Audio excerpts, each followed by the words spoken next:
हरि ओम। व्यासाय भवनाशाय श्रीशाय गुणराशये हृद्याय शुद्ध विद्याय मध्वाय च नमो नमः। नारायणाय परिपूर्ण गुणार्णवाय विश्वोदय स्थिरयो नियति प्रदाय ज्ञानप्रदाय विबुधासुर सौख्य दुःख सत्कारणाय वितताय नमो नमस्ते। श्री गुरुभ्यो नमः। हरि ओम। ವಿಡಿಯೋ ಬರ್ತಾ ಇಲ್ವಾ?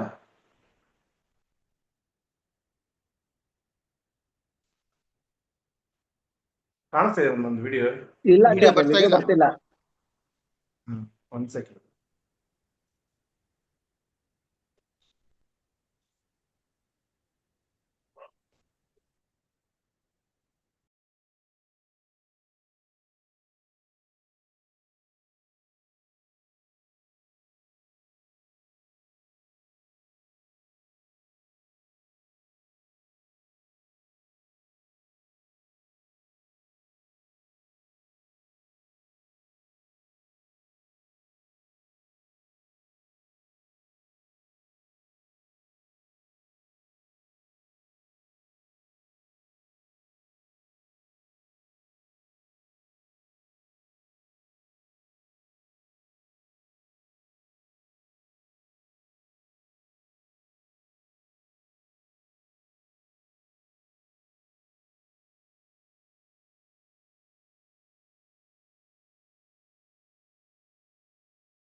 श्री गुरुभ्यो नमः। हरि ओम। व्यासाय भवनाशाय श्रीशाय गुणराशये हृद्याय शुद्ध विद्याय मध्वाय च नमो नमः। नारायणाय परिपूर्ण गुणार्णवाय विश्वोदय स्थितिलयो नियति प्रदाय ज्ञानप्रदाय विबुधासुर सौख्य दुःख सत्कारणाय वितताय नमो नमस्ते। श्री गुरुभ्यो नमः। हरि ओम। ಹಿಂದಿನ ಪಾಠದಲ್ಲಿ ನಾವು ನೋಡಿದಂತೆ ದ್ರೋಣಾಚಾರ್ಯರ ಒಂದು ಅಪೇಕ್ಷೆಯಂತೆ ಎಲ್ಲ ರಾಜ ಮಹಾರಾಜರುಗಳ ಮಕ್ಕಳು ರಾಜಕುಮಾರರು ಕೂಡ ದೃಪದನನ್ನ ಬಂಧನ ಮಾಡಬೇಕು ಅಂತ ಪಾಂಚಾಲ ನಗರದ ಕಡೆಗೆ ಹೊರಟಿದ್ದಾರೆ. ಆ ಸಂದರ್ಭದಲ್ಲಿ ಭೀಮಸೇನ ದೇವರು ಆಲೋಚನೆ ಮಾಡ್ತಾರೆ, ಎಲ್ಲರೂ ಕೂಡ ಹೋಗಿ ದೃಪದನ ಮೇಲೆ ಆಕ್ರಮಣ ಮಾಡಿದರೆ ದೃಪದನ ಹಿಡಿದು ತರಬಹುದು, ಆದರೆ ಅದರಲ್ಲಿ ಪ್ರಧಾನವಾದಂತಹ ಸಾಮರ್ಥ್ಯ ಯಾರದು ಅಸಾಮರ್ಥ್ಯ ಅದು ಗೊತ್ತಾಗೋದಿಲ್ಲ. ಈ ದುರ್ಯೋಧನಾದಿಗಳು ಭಾರಿ ಕೊಬ್ಬಿದ್ದಾರೆ, ಅಹಂಕಾರ ತುಂಬಿದೆ. ಹಾಗಾಗಿ ಅವರೇ ಮುಂದೆ ಹೋಗಲಿ, ಅವರಿಗೆ ದೃಪದ ಸಿಗೋದಿಲ್ಲ, ಮುಂದೆ ನಾವು ಹೋಗಿ ದೃಪದ ಬಂಧನ ಮಾಡೋಣ ಎನ್ನುವಂತ ಹಿನ್ನೆಲೆಯಲ್ಲಿ ದ್ರೋಣಾಚಾರ್ಯರಿಗೆ ಈ ಮಾತನ್ನು ಹೇಳ್ತಾರೆ. ಕೊನೆಗೆ ತಾವು ಹೊರಗಡೆ ಉಳಿತಾರೆ. ಮುಂದೆ ಕೌರವರು ಮತ್ತು ಕರ್ಣ ಎಲ್ಲರೂ ಕೂಡ ಸೇರಿಕೊಂಡು ಪಾಂಚಾಲ ನಗರದ ಒಳಗಡೆ ಪ್ರವೇಶ ಮಾಡ್ತಾರೆ. ಆ ಸಂದರ್ಭದಲ್ಲಿ ಈ ವಿಚಾರ ದೃಪದನಿಗೆ ಗೊತ್ತಾಗುತ್ತೆ. ತಾನು ತನ್ನ 3 ಅಶ್ವಹಿಣಿ ಸೇನೆಯೊಂದಿಗೆ ಅರಮನೆಯಿಂದಾಗಿ ಹೊರಗಡೆ ಬರುತ್ತಾನೆ ಎಂಬುದಾಗಿ ಇಷ್ಟು ವಿಚಾರ ಆಗಿತ್ತು. ಇಂದು 65ನೇ ಶ್ಲೋಕದಿಂದಾಗಿ ಪ್ರಾರಂಭ. ತೇ ಶರೈರಭಿವರ್ಷಂತಃ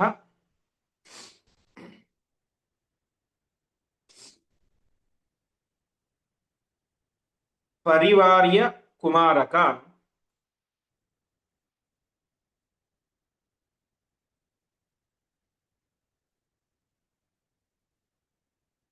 ಆರ್ದಯಾಮಾಸುರುದ್ವೃತ್ತಾನ್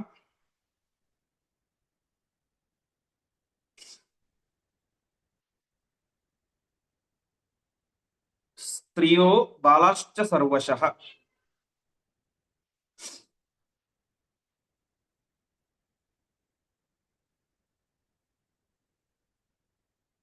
ಪದಚ್ಛೇದ.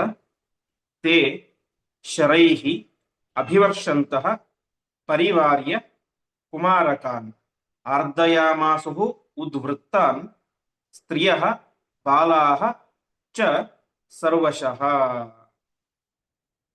ಕೊನೆಗೆ ಅಲ್ಲಿ ಏನಾಯ್ತು, ಪರಿವಾರ್ಯ ಕುಮಾರಕಾನ್, ಆ ಒಂದು ಪಾಂಚಾಲ ದೇಶದ ಸೈನಿಕರು ಮತ್ತು ಪ್ರಜೆಗಳು ಎಲ್ಲರೂ ಕೂಡ ಸೇರಿಕೊಂಡು ಏನಾದ್ರು ಆ ಎಲ್ಲ ರಾಜಕುಮಾರರನ್ನು ಕೂಡ ಸುತ್ತುವರೆದು ಬಿಟ್ರು. ಮಧ್ಯದಲ್ಲಿ ಈ ಕರ್ಣ ಮತ್ತು ದುರ್ಯೋಧನಾದಿಗಳಿದ್ದಾರೆ. ಅವರನ್ನ ಆ ಪಾಂಚಾಲ ನಗರದ ಸೈನಿಕರು ಮತ್ತು ಪ್ರಜೆಗಳು ಎಲ್ಲರೂ ಕೂಡ ಸುತ್ತುವರೆದು ಏನ್ ಮಾಡಿದ್ರು, ಶರೈಹಿ ಅಭಿವರ್ಷಂತಹ ಅವರ ಮೇಲೆ ಬಾಣಗಳ ಮಳೆಯನ್ನು ಸುರಿಸುತ್ತಾ ಅವರಿಗೆ ಆರ್ಧಯಾಮಾಸು ಭಾರಿ ಕಷ್ಟವನ್ನು ಕೊಟ್ಟರುವಂತೆ.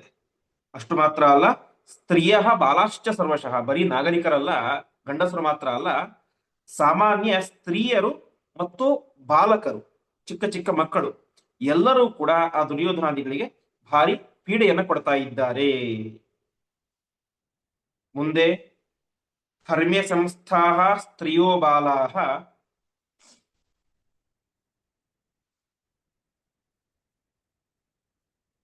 ಗ್ರಾವಭಿಃ ಮುಸಲೈರಪಿ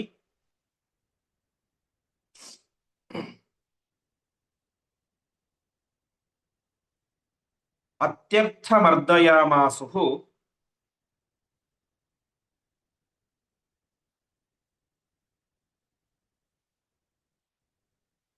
ಕುಮಾರಾನ್ ಸುಸುಖೇದಿತಾನ್.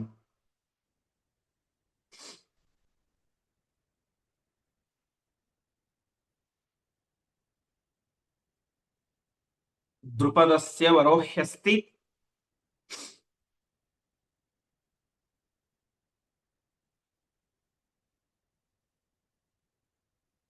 ಸೂರ್ಯದತ್ತ ತಪೋಬಲಾತ್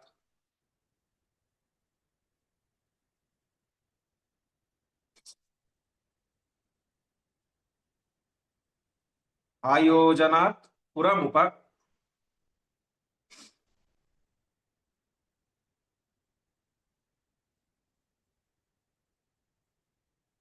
ನತ್ವಾಂ ಜೇಷ್ಯತಿ ಕಶ್ಚನ.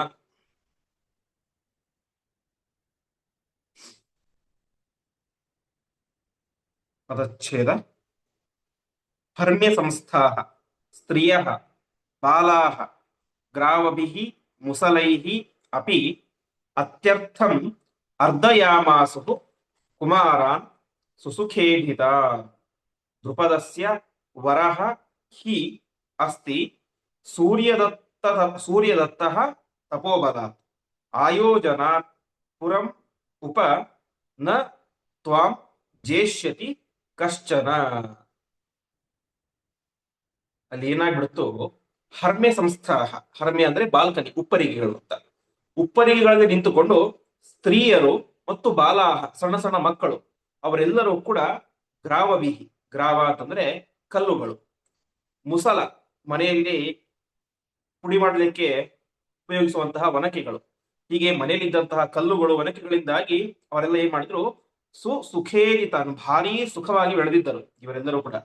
ಯಾವ ದುರ್ಯೋಧನಾದಿಗಳು ಅರಮನೆಯಲ್ಲಿ ರಾಜವೈಭವದಿಂದಾಗಿ ತುಂಬಾ ಚೆನ್ನಾಗಿ ಕಷ್ಟವನ್ನೇ ನೋಡದೆ ಬೆಳೆದಂತಹ ಆ ರಾಜಕುಮಾರರನ್ನ ಅತ್ಯರ್ಥಂ ಅರ್ಧಯಾಮಾಸು, ತುಂಬಾ ಚೆನ್ನಾಗಿ ಅಂದ್ರೆ ಅವರ ಸುಖ ಮರೆತು ಹೋಗುವಂತೆ ಅವರನ್ನು ಭಾರಿ ಪೀಡೆ ಕೊಟ್ಟರಂತೆ. ಯಾರು? ಒಂದು ಕಡೆ ಸೈನಿಕರದ್ದು ಬೇರೆ ಲೆಕ್ಕ, ಉಪ್ಪರಿಗೆಗಳಿಂದ ನಿಂತುಕೊಂಡು ಸಾಮಾನ್ಯ ಸ್ತ್ರೀಯರು ಮತ್ತು ಬಾಲಕರೆಲ್ಲರೂ ಕೂಡ ಕಲ್ಲುಗಳ ಮೂಲಕ, ಒನಕೆಗಳ ಮೂಲಕ ಆ ರಾಜಕುಮಾರರಿಗೆ ಪೀಡಿಸಿದರು. ಅರ್ಥಾತ್ ಅವರ ಮೇಲೆ ಕಲ್ಲುಗಳನ್ನು ಎಸೆಯೋದು, ಒನಕೆಗಳಿಂದ ಹೊಡೆಯೋದು ಎಲ್ಲವನ್ನು ಕೂಡ ಮಾಡಿ ಅವರಿಗೆ ನೋವನ್ನು ಉಂಟು ಮಾಡಿದರು ಸ್ತ್ರೀಯರು ಮತ್ತು ಬಾಲಕರು. ನಮಗೆ ಸಹಜವಾಗಿ ಸಂದೇಹ ಬರುತ್ತೆ, ದುರ್ಯೋಧನ ಆಗಲಿ ಕರ್ಣ ಆಗಲಿ ಏನು ಸಾಮಾನ್ಯರಲ್ಲ, ಮಹಾ ಪರಾಕ್ರಮಶಾಲಿಗಳು, ದೊಡ್ಡ ದೊಡ್ಡ ದೈತ್ಯರು. ದುರ್ಯೋಧನಂತೂ ಸಾಕ್ಷಾತ್ ಕಲಿ, ಕರ್ಣ ಸೂರ್ಯನ ಅವತಾರ. ಇಂತಹ ಮಹಾ ಪರಾಕ್ರಮಶಾಲಿಗಳನ್ನ, ದೇವಾಂಶರನ್ನ ಸಾಮಾನ್ಯ ಸ್ತ್ರೀಯರು ಬಾಲಕರು ಹೇಗೆ ಹೊಡೆದರು? ಮತ್ತು ಅವರೇನು ಸಾಮಾನ್ಯರಲ್ಲ, ರಾಜಕುಮಾರರೇನು, ದ್ರೋಣಾಚಾರ್ಯರತ್ತ ಅಧ್ಯಯನ ಮಾಡಿದಂತಹ ಮಹಾಪರಾಕ್ರಮಶಾಲಿಗಳು, ಅವರನ್ನು ಹೇಗೆ ಪೀಡಿಸಿದರು ಅಂತಂದ್ರೆ ಅದಕ್ಕೆ ಆಚಾರ್ಯರು ನಿರ್ಣಯವನ್ನು ಕೊಡ್ತಾ ಇದ್ದಾರೆ. ದ್ರುಪದನಿಗೆ ಒಂದು ವರವಿತ್ತು. ದ್ರುಪದಸ್ಯ ವರಹ ಅಸ್ತಿ. ಯಾರ ಬಲ? ಸೂರ್ಯದತ್ತ ತಪೋಬಲ. ತಾನು ವಿಶೇಷವಾಗಿ ತಪಸ್ಸನ್ನು ಮಾಡಿ ಸೂರ್ಯನಿಂದಾಗಿ ಒಂದು ವರವನ್ನು ಪಡೆದುಕೊಂಡಿದ್ದ. ಸೂರ್ಯದತ್ತ ತಪೋಬಲ. ಏನು ಆ ವರ ಅಂತಂದ್ರೆ ಆಯೋಜನಾತ್ ಪುರಮುಪ, ನಿನ್ನ ನಗರದ ಆಯೋಜನಾತ್. ಆಯೋಜನಾತ್ ಅಂದ್ರೆ ಒಂದು ಯೋಜನ, ಅರ್ಥಾತ್ ದ್ರುಪದನ ರಾಜಧಾನಿ ಆ ಪಾಂಚಾಲ ನಗರದ ಒಂದು ಯೋಜನದ ಒಳಗಡೆ ತ್ವಾಂ ನಿನ್ನನ್ನ ಕಶ್ಚರ ನಜೇಷ್ಯತಿ, ನಿನ್ನನ್ನು ಗೆಲ್ಲುವಂತಹ ಸಾಮರ್ಥ್ಯ ಯಾರಿಗೂ ಇಲ್ಲ. ಒಟ್ಟು ತಾತ್ಪರ್ಯ, ದ್ರುಪದ ರಾಜನನ್ನ ಅವನ ನಗರದ ಒಂದು ಯೋಜನದ ಒಳಗಡೆ ಯಾರಿಂದಲೂ ಕೂಡ ಗೆಲ್ಲಲಿಕ್ಕೆ ಸಾಧ್ಯ ಇಲ್ಲ ಅಂತ ಸೂರ್ಯ ದೇವರ ವರ ಇತ್ತು ದ್ರುಪದನಿಗೆ.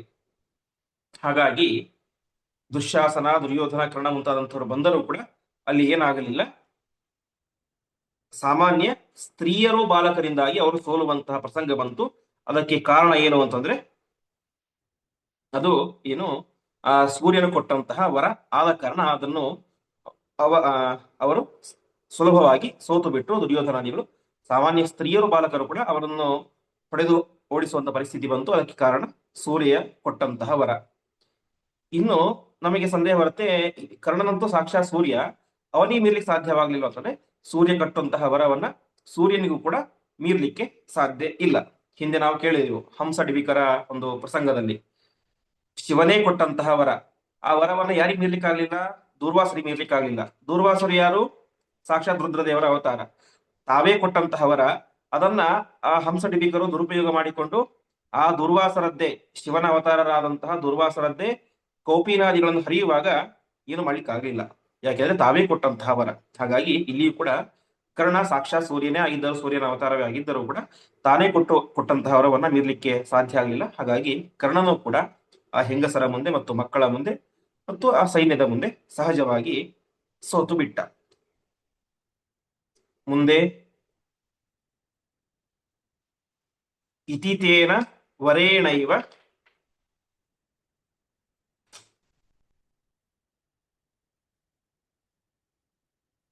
ಸುಖ ಸಂವರ್ಧಿತಾಶ್ಚತೆ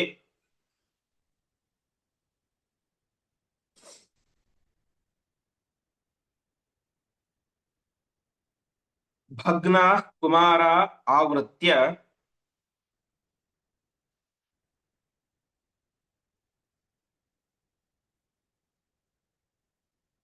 ದುದ್ರುವುರ್ ಯತ್ರ ಪಾಂಡವಾಹ.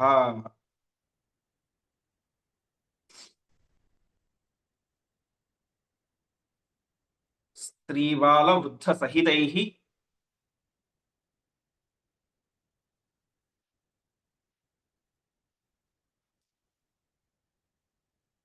ಪಾಂಚಾಲೈರಪ್ಯರುದ್ರುತಾಃ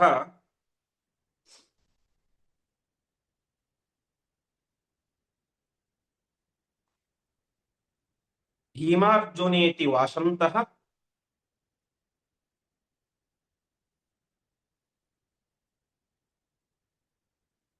ಯಯುರು ಯತ್ರ ಸ್ಮ ಪಾಂಡವಾಃ.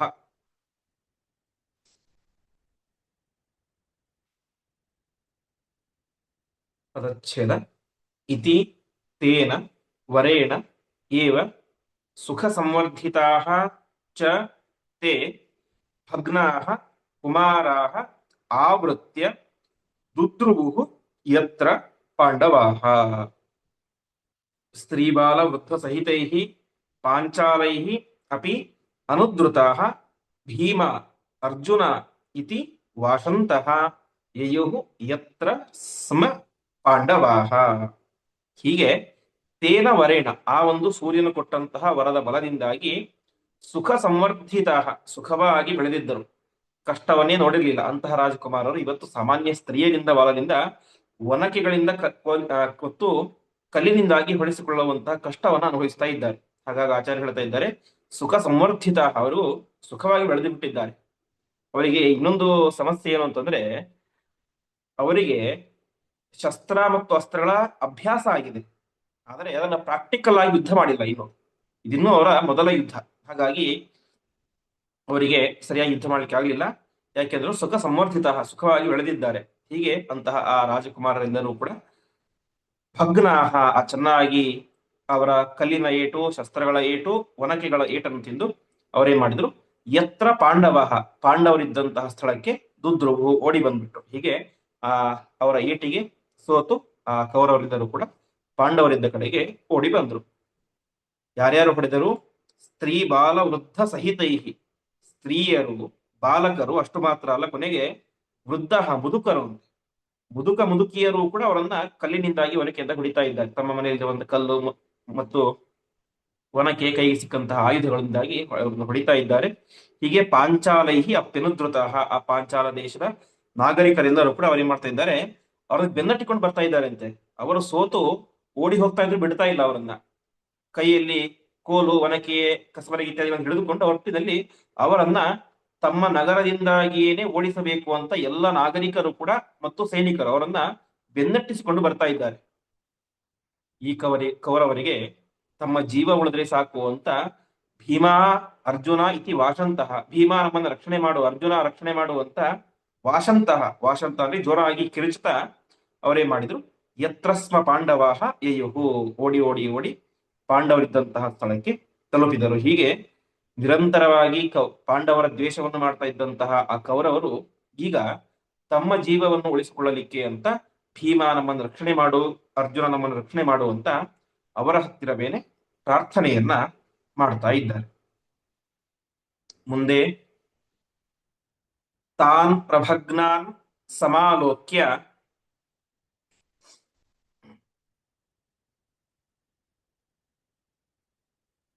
ಭೀಮಃ ಪ್ರಹರತಾಂ ವರಃ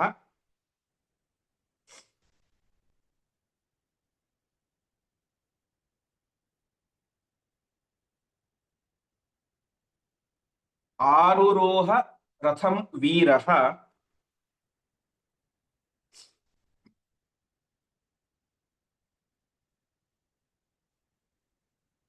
ಪುರ ಆಪ್ತಶರಾಸನಃ.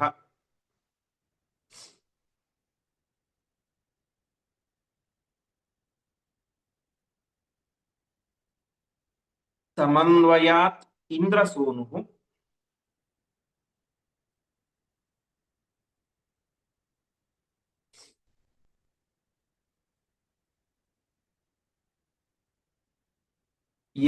ಯಮೌ ತಸ್ಯೈವ ಚಕ್ರಯೋಃ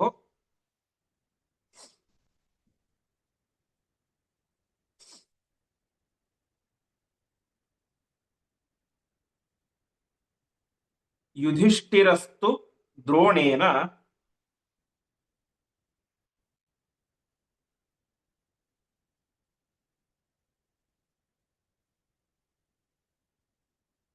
ಸಹತಸ್ಥೌ ನಿರೀಕ್ಷಕಃ.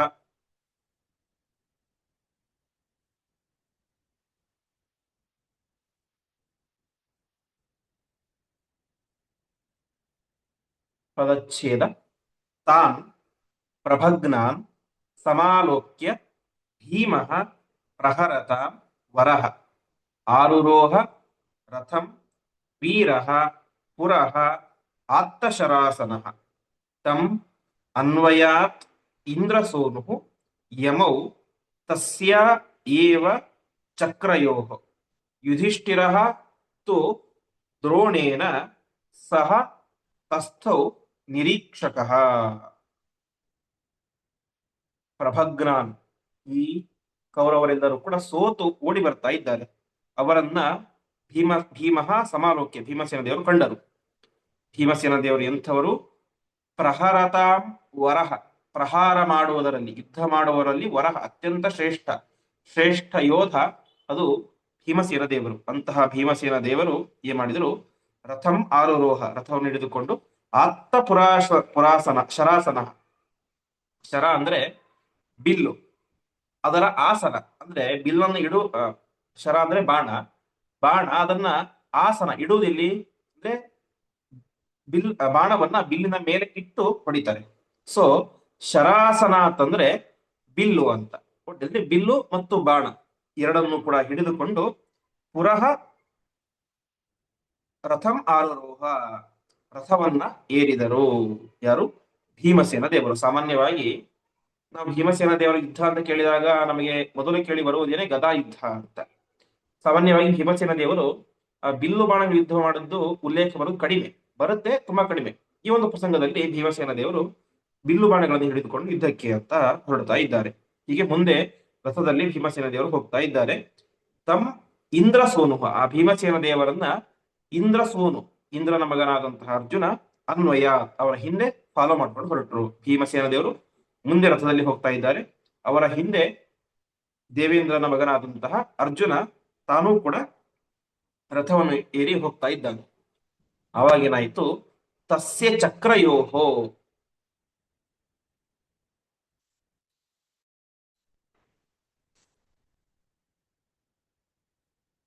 ತಸ್ಯ ಚಕ್ರಯೋಹೋ, ಆ ಅರ್ಜುನನ ರಥದ ಚಕ್ರಗಳಿಗೆ ರಕ್ಷಕರಾಗಿ, ಚಕ್ರ ರಕ್ಷಕರು ಅಂತ ಒಂದು ರೀತಿ ಬಾಡಿಗಾರ್ಡ್ ಅಂತ, ಒಂದು ರಥವನ್ನು ರಕ್ಷಣೆ ಮಾಡ್ಲಿಕ್ಕೆ ಅಂತ ಇರ್ತಾರೆ. ಹೀಗೆ ಆ ಅರ್ಜುನನ ರಥದ ಚಕ್ರಗಳಿಗೆ ರಕ್ಷಕರಾಗಿ ಯಾರು ಬಂದ್ರು ಅಂತಂದ್ರೆ ಆ ನಕುಲ ಮತ್ತು ಸಹದೇವರು ಬಂದ್ರು. ಒಂದು ನಿಮಿಷ. ಹ್ಮ್. ಹೀಗೆ ಯಮೌ ತಸ್ಸೇಪ ಚಕ್ರಯೋಹೋ, ಯಮೌ ಅಂದ್ರೆ ಅವಳಿ ಜವಳಿ ಅಂತ ನಕುಲ ಸಹದೇವರಿಬ್ಬರು ಕೂಡ ಆ ಚಕ್ರದ ರಕ್ಷಕರಾಗಿ ಹೊರಡ್ತಾ ಇದ್ದಾರೆ. ಮತ್ತೆ ಯುಧಿಷ್ಠಿರ ಏನ್ ಮಾಡಿದ? ಯುಧಿಷ್ಠಿರ ಹೋಗಲಿಲ್ಲ, ದ್ರೋಣಾಚಾರ್ಯರು ಹೋಗಲಿಲ್ಲ.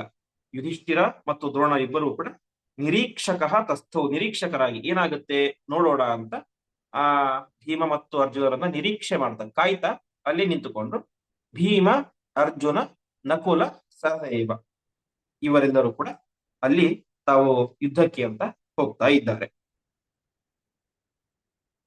ಮುಂದೆ ಆಯಾಂತ ಮಗ್ರತೋ ದೃಷ್ಟ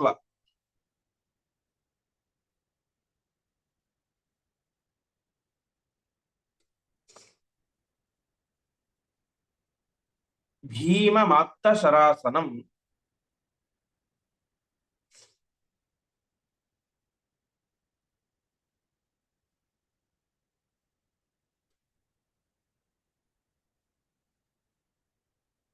ದುದ್ರುವು ಸರ್ವ ಪಾಂಚಾಲ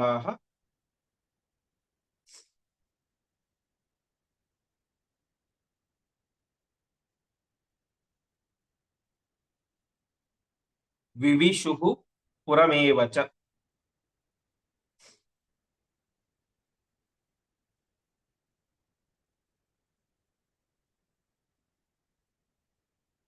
ದ್ರುಪದಸ್ತೊಭ್ಯಯಾತ್ ಭೀಮಂ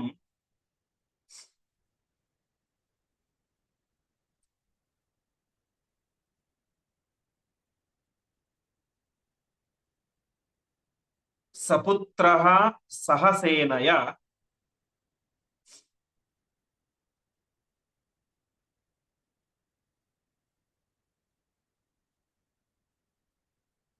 ಚಕ್ರರಕ್ಷೌ ಚ ತಸ್ಯಾಸ್ತಾಂ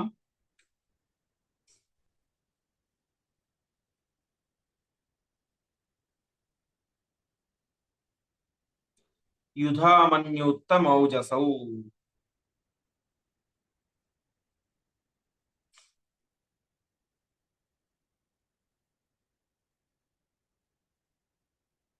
ಪದಚ್ಛೇದ.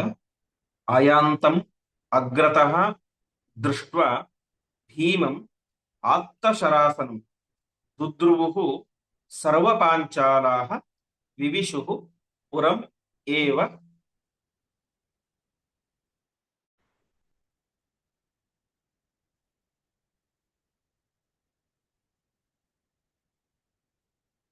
ಪುರಂ ಏವ ಚ ದ್ರುಪದಃ ತು ಅಭ್ಯಯ ಭೀಮಂ ಸಪುತ್ರಃ ಸಹ ಸೇನಯ ಚಕ್ರರಕ್ಷೌ ಚ ತಸ್ಯ ಆಸ್ತಾಂ ಯುಧಾಮನ್ಯುತ್ತಮೌಜಸೌ.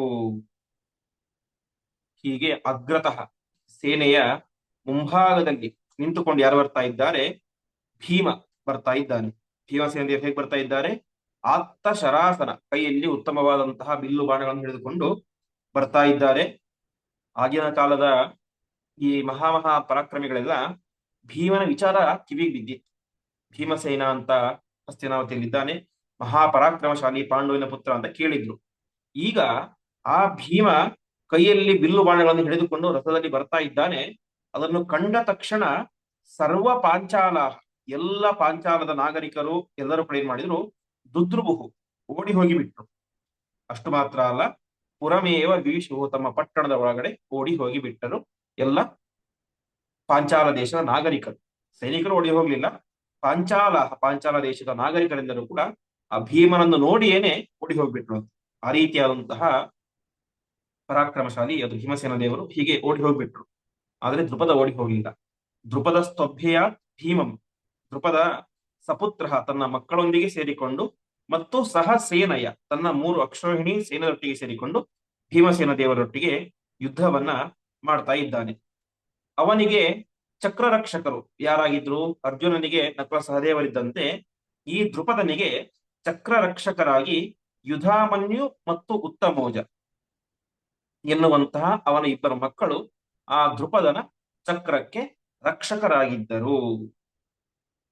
ಮುಂದೆ ಧಾತ್ರವಿಯಮಾವೇಶಯುತೌ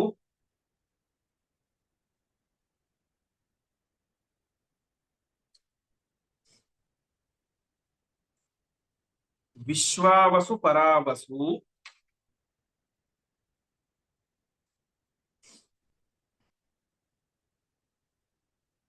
ಸುತೌ ತಸ್ಯ ಮಹಾವೀರ್ಯೌ ಅಥವಾ ಮಹಾವೀರೌ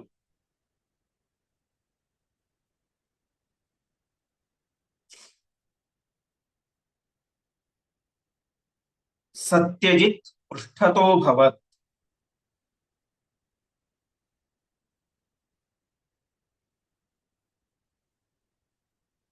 ಸಮಿತ್ರಾಂಶಯುತೋ ವೀರಃ.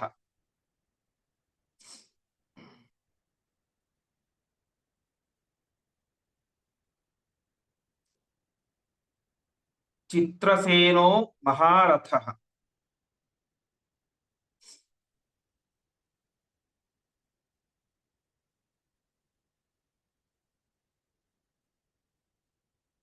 ಅಗ್ರತಸ್ತು ಶಿಖಂಡ್ಯಾಗಾತ್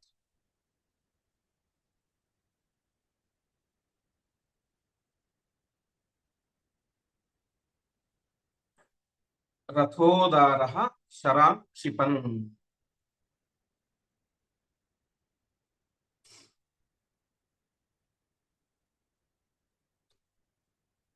ಪದಚ್ಛೇದ. ಧಾತ್ರರಿಯಮಾವೇಶಯುತೌ ವಿಶ್ವಾವಸು ಪರಾವಸು ಸುತೌ ತಸ್ಯ ಮಹಾವೀರ್ಯೌ ಸತ್ಯಜಿತ್ ಪೃಷ್ಠತಃ ಅಭವತ್. ಸಹ ಮಿತ್ರಾಂಶಯುತಃ ವೀರಃ ಚಿತ್ರಸೇನಃ ಮಹಾರಥಃ. ಅಗ್ರತಃ ತು ಶಿಖಂಡಿ ಆಗಾತ್ ರಥೋದಾರಃ ಶರಾಂ ಕ್ಷಿಪನ್.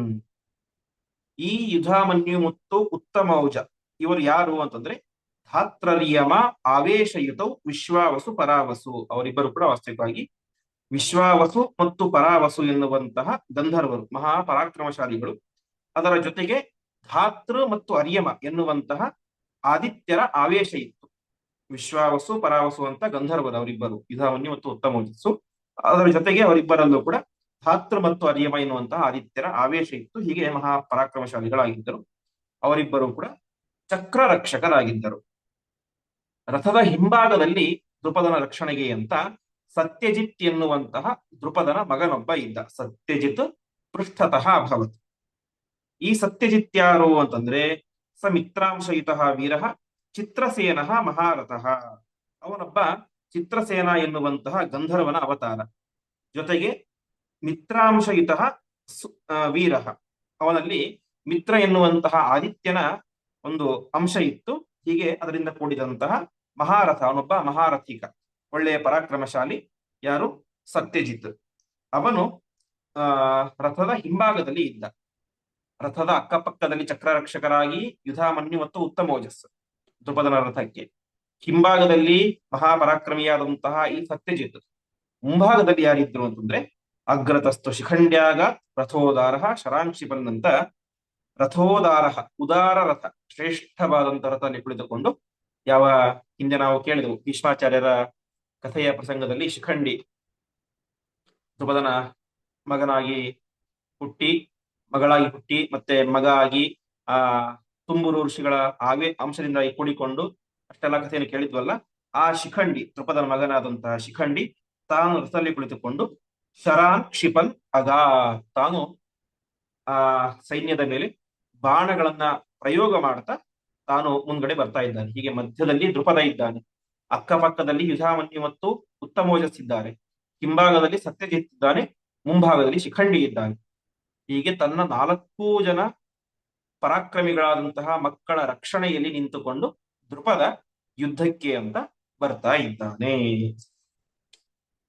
ಮುಂದೆ ಯುದ್ಧ ಎಂಬುದು ಯಾವ ರೀತಿಯಾಗಿ ನಡೆಯಿತು ಎನ್ನುವಂತ ವಿಚಾರವನ್ನು ಮತ್ತೆ ನಾಳೆಯ ಪಾಠದಲ್ಲಿ ನೋಡೋಣ ಎಂಬುದಾಗಿ ಹೇಳ್ತಾ ಇಂದಿನ ಪಾಠವನ್ನ ಶ್ರೀಕೃಷ್ಣಾರ್ಪಣಮಸ್ತು.